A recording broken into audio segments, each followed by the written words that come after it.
चलो बाळको, तो हवे आपणे आगळ वात करीशुं तो के चेप्टर नंबर 7 नी। थोड़ું તમારે અહીંયા ઇલેક્ટ્રોનિક્સમાં થોડું વધારે પડતું ધ્યાન આપવું પડશે, કેમ કે અહીંયા નાની નાની બાબત તમને ખૂબ ઉપયોગી થશે। અમુક વસ્તુ તમને બુકમાં નથી આપી, એ તમને એક્સ્ટ્રા હું સમજાવવાનો પ્રયત્ન કરીશ કે જેથી કરીને તમને વધુને વધુ કોન્સેપ્ટ ક્લિયર થાય અને તમને વધુને વધુ આ ચેપ્ટરના દાખલા અને થિયરી આવડે। હવે સૌથી પહેલા ચેપ્ટર નંબર 7 નું નામ તમારે યાદ રાખવું પડશે, પ્રત્યાવર્તી પ્રવાહ। એને ઇંગ્લિશમાં કહેવાય ઓલ્ટરનેટિંગ કરંટ। ધોરણ 10 ની અંદર તમે બે સિગ્નલ ભણી ગયા, એસી સિગ્નલ અને ડીસી સિગ્નલ। આપણે આ ચેપ્ટરની અંદર ફક્ત અને ફક્ત એસી સિગ્નલની જ વાત કરીશું। હવે એસી સિગ્નલ એટલે શું? તો કે એસી વોલ્ટેજ અને એસી પ્રવાહ। ફૂલ ફોર્મ તો મેં તમને કીધું એ પ્રમાણે ઓલ્ટરનેટિંગ કરંટ। સામે વાત કરીએ સૌથી પહેલા ડીસી સિગ્નલ, બરાબર છે? બેમાં ડિફરન્સ તમને ખબર હોવી જોઈએ, બરાબર? તો ચેપ્ટર બહુ સરસ છે। પહેલા તો નામ લખીએ, પછી થોડી ઘણી તમને હું માહિતી આપું। તો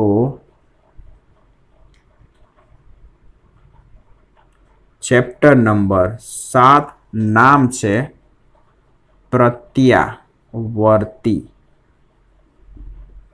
પ્રવાહ, બરાબર છે? નીચે આપણે લખી નાખીએ એસી। ચલો વાત આપણે એમાં શું કરીશું? સૌથી પહેલા તો આપણે એસી સિગ્નલ અને ડીસી સિગ્નલ વચ્ચેનો ડિફરન્સ સમજીશું। પછી આપણે અત્યાર સુધી શું ભણી ગયા? એક તો અવરોધ ભણી ગયા, કેપેસિટર ભણી ગયા, અને ત્રીજું ઇન્ડક્ટર ભણી ગયા। આ ત્રણેય વિશે હવે આપણે વધારે ડિટેલમાં આ ચેપ્ટરની અંદર ભણીશું। એટલે સૌથી પહેલા આપણે ભણીશું માત્ર આર ધરાવતો પરિપથ, માત્ર એલ ધરાવતો પરિપથ, માત્ર સી ધરાવતો પરિપથ। પછી આપણે શું કરીશું? ત્રણેયને કમ્બાઈન કરીશું, એલ, સી અને આર। શ્રેણી પરિપથ માટે વોલ્ટેજનું સમીકરણ મેળવીશું, પછી વૈશ્લેષિક ઉકેલ મેળવીશું। અનુનાદ એટલે શું? અનુનાદ એટલે તમને સાદી ભાષામાં સમજાવું, આપણે રેડિયો વાપરતા હોઈએ છીએ। આ તો ચલો મોબાઈલ આવી ગયા છે એટલે, બાકી પહેલા તો ડબ્બું આવતું, એમાં શું કરવામાં આવતું? તો ટ્યુનિંગ કરવામાં આવતું। તમને જે ડબ્બાની અંદર શું આવતું? એક બટન આપવામાં આવતું, એ શું કરે? તમારા રેડિયોની ફ્રીક્વન્સી અને તમારે જે સ્ટેશન સાંભળવું છે એની ફ્રીક્વન્સી બે મેચ કરવાની આવે। એ બે મેચ કરો, તમારા રેડિયોની ફ્રીક્વન્સી અને રેડિયો સ્ટેશનની ફ્રીક્વન્સી એટલે કે આવૃત્તિ બે મેચ થાય એટલે તમારા રેડિયોની અંદર તમારું જોઈતું સ્ટેશન વાગે। તો એ અનુનાદ ક્યારે ઉત્પન્ન થાય એની આપણે વાત કરીશું। પછી આપણે વાત કરીશું તો કે એલસી દોલનો, કેપેસિટર અને ઇન્ડક્ટર બંનેને તમે પરિપથની અંદર જોડો તો એ પરિપથને શું કહેવાય? એલસી પરિપથ કહેવાય। અને છેલ્લે આપણે વાત કરીશું તો કે ટ્રાન્સફોર્મર। ટ્રાન્સફોર્મર ખૂબ જ અગત્યનો ટોપિક છે। સાદી ભાષામાં તમને સમજાવું તો ટ્રાન્સફોર્મર બે પ્રકારના આવે, સ્ટેપ અપ ટ્રાન્સફોર્મર અને સ્ટેપ ડાઉન ટ્રાન્સફોર્મર। હવે પાવર સ્ટેશનની અંદર જે પાવર ઉત્પન્ન થાય છે એ પાવરને હજારો કિલોમીટર સુધી તમારે મોકલવાનો હોય છે, એ પણ કેબલ દ્વારા। હવે દરેક ધાતુ શું ધરાવે છે? અવરોધ ધરાવે છે। હવે જ્યારે તમે આ કેબલમાંથી પ્રવાહ પસાર કરો છો ત્યારે શું થાય? મોટા ભાગનો પ્રવાહ ઉષ્મા રૂપે વિખેરણ પામી જાય। તો એના માટે શું કરવાનું? તો એના માટે શું કરવામાં આવે? જે પાવર સ્ટેશન છે ને ત્યાં સ્ટેપ અપ ટ્રાન્સફોર્મર લગાવવામાં આવે। એ શું કરે ખબર? વોલ્ટેજ વધારે અને સામે પ્રવાહ ઘટે। હવે હાઈ વોલ્ટેજ વાળો જે પ્રવાહ છે એ ક્યાં જવાનો? દૂર સુધી તમે મોકલી શકો। વોલ્ટેજ એટલે શું? એક પ્રકારનું દબાણ થયું, વીજ દબાણ। જેટલું વીજ દબાણ વધુ એટલો પ્રવાહ દૂર સુધી જાય અને સામે ઉષ્મા રૂપે વિખેરણ પણ ઘટી જાય। એવું નથી કે સાવ ઉષ્મા ઉત્પન્ન ના થાય, થોડા પ્રમાણમાં તો થાય। હવે એ હાઈ વોલ્ટેજ વાળો પ્રવાહ આપણા ઘર સુધી આવે તો ઘરમાં ડેમેજ થઈ જાય, બરાબર? બધી સર્કિટ જતી રહે। તો આપણા ઘર આગળ એક બીજું ટ્રાન્સફોર્મર હોય, એક હોય સ્ટેપ ડાઉન ટ્રાન્સફોર્મર। એ ઊંધી પ્રોસેસ કરે, વોલ્ટેજ ઘટાડી દે। આપણા ઘરમાં 230 વોલ્ટની લાઈન હોય છે એટલે એ જે વોલ્ટેજ છે કેટલો કરી નાખે? ઘટાડીને 230 કરી નાખે, સામે પ્રવાહ વધી જાય। તો આ પ્રમાણે ટ્રાન્સફોર્મરનો ઉપયોગ થાય છે। તો સૌથી પહેલા તો હું વાત કરીશ ડીસી સિગ્નલ અને એસી સિગ્નલ। હવે જે ડીસી સિગ્નલ છે એ સમય સાથે બદલાય નહીં। જેમ કે આકૃતિ દોરું,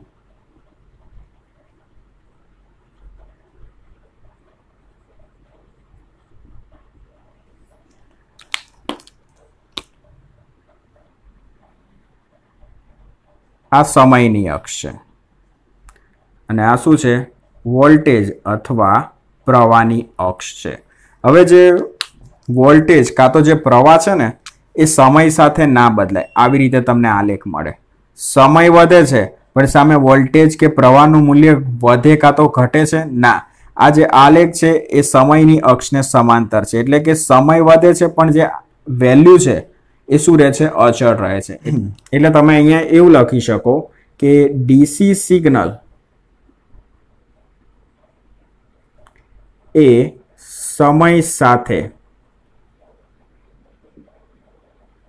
બદલાતું નથી.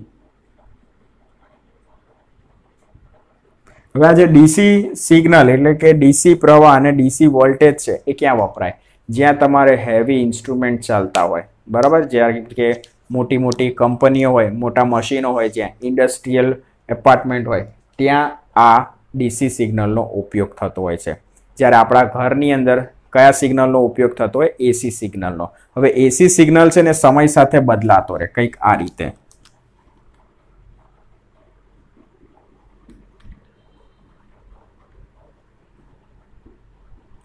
તો આલેખ દ્વારા સમજીએ. આ છે સમયની અક્ષ, એસી વોલ્ટેજ અથવા એસી પ્રવાહ. હવે જે સિગ્નલ જે છે એસી સિગ્નલ એ સમય સાથે આ રીતે બદલાતો રહે, વધે ઘટે વધે ઘટે, એટલે કે પ્લસ માઇનસ થતો રહે. એટલે અહીંયા તમે લખી શકો કે એસી સિગ્નલ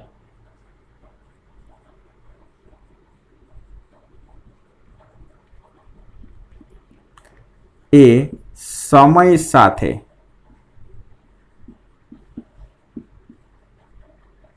બદલાતો રહે છે. એટલે જ એસી સિગ્નલની અંદર તમે માની લો કે લાઈવ વાયર અડી જાઓ તો તમારી જોડે ચાન્સીસ રહેશે છૂટવાનો, જ્યારે ડીસીમાં તમારી જોડે ચાન્સ જ ના હોય. ડીસી સિગ્નલ વાળો તાર તમે હાથમાં પકડી લો તો તમને જ્યાં સુધી બાળી ના નાખે ત્યાં સુધી તમને છોડે નહીં. બરાબર છે? તો આ તો માઇનોર એવો ડિફરન્સ હતો. હવે આપણે ચેપ્ટરની શરૂઆત કરી દઈએ. સૌથી પહેલા આપણે શું જોઈશું? એક એવો પરિપથ લઈશું કે જેની અંદર ફક્ત શું હશે? અવરોધ આર જ હશે. અને આ અવરોધ આર ને આપણે શું આપેલું હશે? એસી સિગ્નલ આપેલું હશે. હવે બીજી એક વસ્તુ, આ જે એસી સિગ્નલ છે, એસી વોલ્ટેજ છે અથવા એસી પ્રવાહ છે, એ બે વિધેય અનુસાર બદલાય. કાં તો સાઇન વિધેય અનુસાર બદલાય, કાં તો કોસ વિધેય અનુસાર બદલાય. એટલે આપણે અહીંયા મેઇન મુદ્દો તો અહીંયા લખી નાખીએ કે એસી સિગ્નલમાં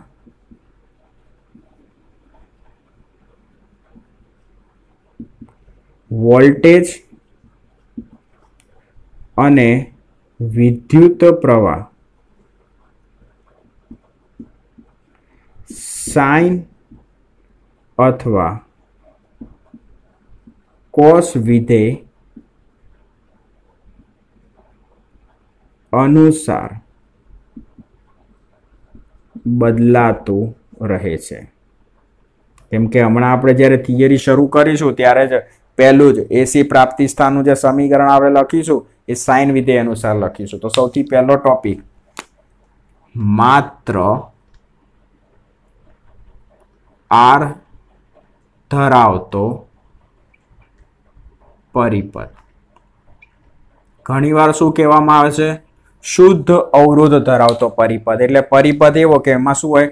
ખાલી આર જ હોય. આર એટલે કે અવરોધ. તો ચલો, તો માની લે કે આપણી જોડે એક એવો પરિપથ છે કે જેમાં શું છે? ફક્ત અવરોધ જ છે. તો આપણે અવરોધ આર બતાવી દઈએ. અને આ અવરોધના બે છેડા વચ્ચે શું લાગુ પાડેલું છે? એસી સિગ્નલ લાગુ પાડેલું છે. હવે એસી સિગ્નલની પણ એક સંજ્ઞા છે, તો ધ્યાન રાખજો કઈ રીતે. તો ચલો, આ શું છે? અવરોધ આર છે. અને આ શું છે?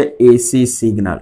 આ એની સાઇન યાદ રાખજો. એટલે આપણે અહીંયા શું લખીશું? એસી પ્રાપ્તિ સ્થાન. ચલો, તો સૌથી પહેલા લખાણ શું લખીશું? તો આકૃતિમાં દર્શાવ્યા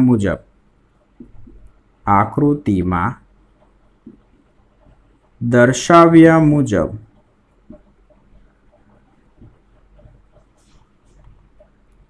અવરોધ આર ના બે છેડા વચ્ચે એસી પ્રાપ્તિ સ્થાન લાગુ પાડેલ છે. બરાબર છે. હવે એસી પ્રાપ્તિ સ્થાનના વોલ્ટેજ કેટલા? અહીં લાગુ પાડેલ એસી પ્રાપ્તિ સ્થાન કેટલું છે? તો જુઓ, V બરાબર Vm sin ઓમેગા ટી. હવે આ જે Vm છે શું છે ખબર? વોલ્ટેજનો કંપ વિસ્તાર. માની લો કે આ વોલ્ટેજનું એસી સિગ્નલ છે, બરાબર છે. તો અહીંયા વોલ્ટેજની વેલ્યુ કેવી આવે? 0. જેમ જેમ સમય વધતો જાય તો વોલ્ટેજની એક વેલ્યુ એવી આવે કે તમને વોલ્ટેજ કેવો મળે? સૌથી વધારે મળે. તો આ શું કહેવાય ખબર? મહત્તમ વોલ્ટેજ તમે કહી શકો અથવા વોલ્ટેજનો કંપ વિસ્તાર પણ કહી શકો. બરાબર છે, ખાસ ધ્યાનમાં રાખવાનું. તો જોઈ લઈએ આગળ. તો અહીંયા આપણે લાગુ પાડેલ એસી વોલ્ટેજની વાત કરી, V બરાબર Vm sin ઓમેગા ટી. એટલે અહીંયા તમારા માટે લખી નાખીએ, જ્યાં Vm બરાબર વોલ્ટેજનો કંપ વિસ્તાર. ચલો એને નંબર આપી દઈએ 1. હવે ઓમનું ઇક્વેશન આપણને બધાને ખ્યાલ છે, તથા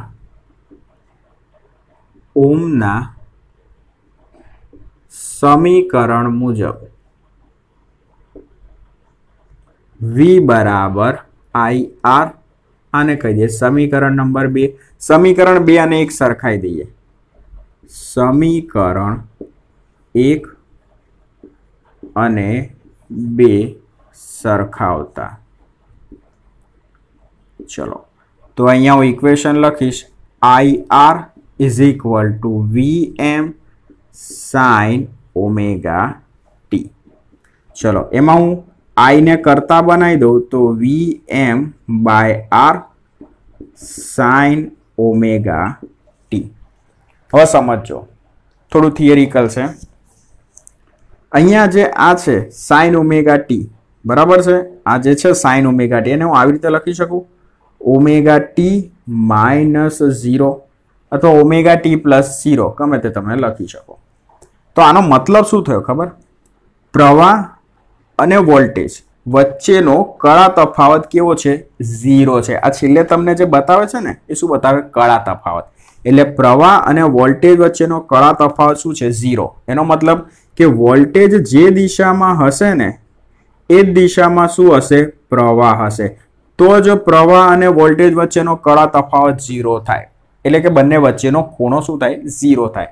તો હું અહીંયા એ પ્રમાણે લખી શકું, અહીં કહી શકાય કે માત્ર R ધરાવતા પરિપથ માટે પ્રવાહ અને વોલ્ટેજ માટેનો કળા તફાવત 0 છે. એટલે કે પ્રવાહ અને વોલ્ટેજ બંને એક જ દિશામાં હશે. એટલે કે I અને V એક જ દિશામાં હશે.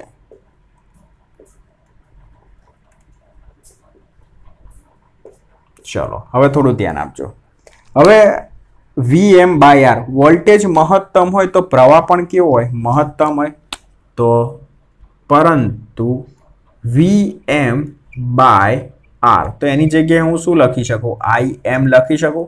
વોલ્ટેજ છેદમાં અવરોધ એટલે શું થાય? પ્રવાહ થાય. પણ અહીંયા વોલ્ટેજ કેવો છે? મહત્તમ છે. તો પ્રવાહ પણ કેવો થશે? મહત્તમ. તો આ સમીકરણ હું કંઈક આ રીતે લખી શકું, I is equal to IM sin omega T. બરાબર છે. IM એટલે પ્રવાહનો કંપ વિસ્તાર થયો. જેવી રીતે મેં તમને VM સમજાવ્યું હતું એવી રીતે માની લો કે પ્રવાહનું સિગ્નલ હોય તો આ બિંદુ પાસે પ્રવાહની વેલ્યુ કેવી મળે? મહત્તમ મળે. તો આને શું કહેવાય? પ્રવાહનો કંપ વિસ્તાર અથવા મહત્તમ પ્રવાહ તમે કહી શકો. બરાબર છે.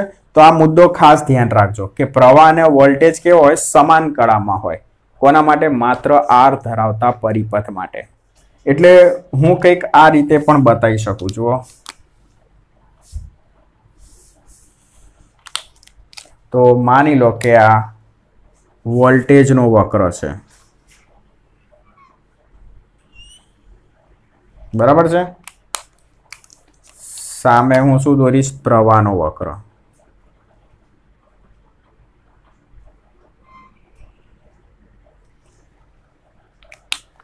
હવે માત્ર આર ધરાવતો પરિપથ હોય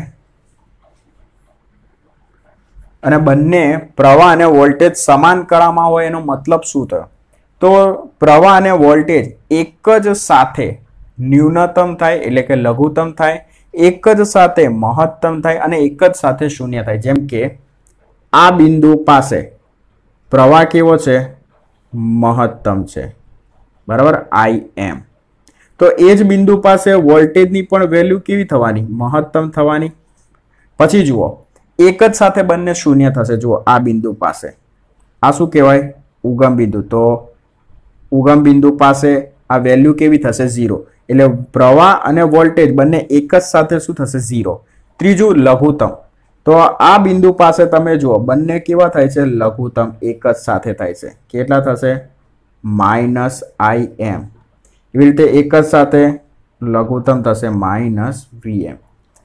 તો અહીંયા મુદ્દો એ લખી નાખીએ, અહીં I અને V સમાન કળામાં એટલે કે બંને એક સાથે લઘુત્તમ, મહત્તમ અને શૂન્ય થાય છે. ખ્યાલ આવ્યો? ચલો, તો આ જે વાત થઈ એ શેની વાત થઈ? તો કે આપણે વાત કરીએ પ્રમાણે માત્ર આર ધરાવતા પરિપથની. હવે ખૂબ જ અગત્યનો એક નાનો મુદ્દો વાત કરીશ, RMS વેલ્યુ. બરાબર, RMS વેલ્યુ તમારે ચેપ્ટર નંબર 7 એટલે કે આ ચેપ્ટરમાં પણ જરૂર પડશે, ચેપ્ટર નંબર 8માં પણ જરૂર પડશે. બરાબર છે. હવે તમને યાદ હોય તો છઠ્ઠા ચેપ્ટરની અંદર સ્વાધ્યાયની અંદર એક દાખલો આવતો હતો, એમાં મહત્તમ EMF શોધવાનું હતું, સરેરાશ EMF પણ શોધવાનું હતું. હવે સરેરાશ EMF શોધવા માટે એક ઇક્વેશન વાપર્યું હતું, જે હમણાં હું તમને અહીંયા લખીને બતાવીશ. તો ધ્યાન રાખજો કે હું શું કરું છું એમાં. બરાબર, ચલો. તો હવે વાત કરીશું આપણે RMS વેલ્યુની. મેં કીધું એ પ્રમાણે આ ચેપ્ટરની અંદર તો ઉપયોગ થાય જ છે, અને આગળનું ચેપ્ટર જે છે 8મું, એમાં પણ એનો ઉપયોગ થશે. તો પહેલા તો હેડિંગ મારીએ, RMS મૂલ્ય. હવે ધ્યાન રાખજો, અહીંયા RMS. R એટલે શું થાય? તો કે રૂટ, M for mean અને S for square. બરાબર છે. એટલે કોઈ પણ રાશિ છે એનું તમે પહેલા શું કરશો? સ્ક્વેર કરશો. એવું નહીં સમજવાનું કે પહેલા R લખ્યો છે તો પહેલા R ને જ એપ્લાય કરવાનું. કોઈ પણ રાશિ છે પહેલા તમારે એનું શું કરવાનું? સ્ક્વેર કરવાનું. પછી બીજા નંબર પર શું કરવાનું? તો એનું સરેરાશ કાઢવાનું. મીન એટલે શું થાય? સરેરાશ. અને પછી છેલ્લે તમારે શું કાઢવાનું? એનું વર્ગમૂળ કાઢવાનું. તો કોઈ પણ રાશિનું સરેરાશ, કોઈ પણ રાશિનું વર્ગ સરેરાશના વર્ગમૂળને શું કહેવાય? તો કે RMS વેલ્યુ કહેવાય. તો કોઈ પણ રાશિના વર્ગના સરેરાશના વર્ગમૂળને આપેલ રાશિનું RMS મૂલ્ય કહે છે. બરાબર, ઊંધી પ્રોસેસ કરવાની. સ્ક્વેર, સરેરાશ, વર્ગમૂળ. બરાબર, કશો વાંધો નહીં. આપણે અહીંયા એક સમીકરણ સાબિત કરીશું RMS પ્રવાહનું. જે પ્રમાણે આપણે RMS પ્રવાહનું સમીકરણ અહીંયા મેળવીશું ને, એ જ મેથડ સેમ, ખાલી I ની જગ્યાએ V મૂકવાનું, અને સેમ મેથડ વોલ્ટેજ માટે પણ RMS વેલ્યુ થશે. તો સૌથી પહેલા અહીંયા ટોપિક મારીએ, પ્રવાહનું RMS મૂલ્ય. બરાબર, ચલો હવે શરૂઆત કરીએ. તો માની લે કે આપણી જોડે કોઈ AC પ્રવાહ છે, I is equal to IM cos omega t છે, બરાબર છે। હવે આપણે આનું શું મેળવ્યું છે, RMS વેલ્યુ મેળવવી છે। તો પહેલા શું કરીશું, બંને બાજુ આપણે સ્ક્વેર કરીશું। તો બંને બાજુ વર્ગ કરતા તો I square is equal to IM square cos omega T square. હવે ફરીથી બીજા નંબરનું સ્ટેપ શું છે, સ્ક્વેર સરેરાશ કાઢવાનું। તેમાં કોઈ મોટી મહેનત છે નહીં, તો બંને બાજુ સરેરાશ લેતા તો તમારે શું કરવાનું, આવી રીતે કૌંસ કરવાનો, સરેરાશ I સ્ક્વેર બરાબર સરેરાશ IM square cos omega T square. ચલો હવે IM સ્ક્વેર છે ને એને હું બહાર મૂકી દઉં, સરેરાશ। હવે cos ઓમેગા ટી સ્ક્વેર એનું વિસ્તરણ શું થાય ખબર, યાદ રાખજો, 1 plus cos 2 omega t by 2, બરાબર છે। કારણ કે cos ઓમેગા ટી સ્ક્વેર બરાબર શું થાય, 1 plus cos 2 omega t by 2 થાય। ચલો હવે આપણે અહીંયા શું કરીશું, છેદમાં જે બે છે ને એને અલગ કરી નાખીએ।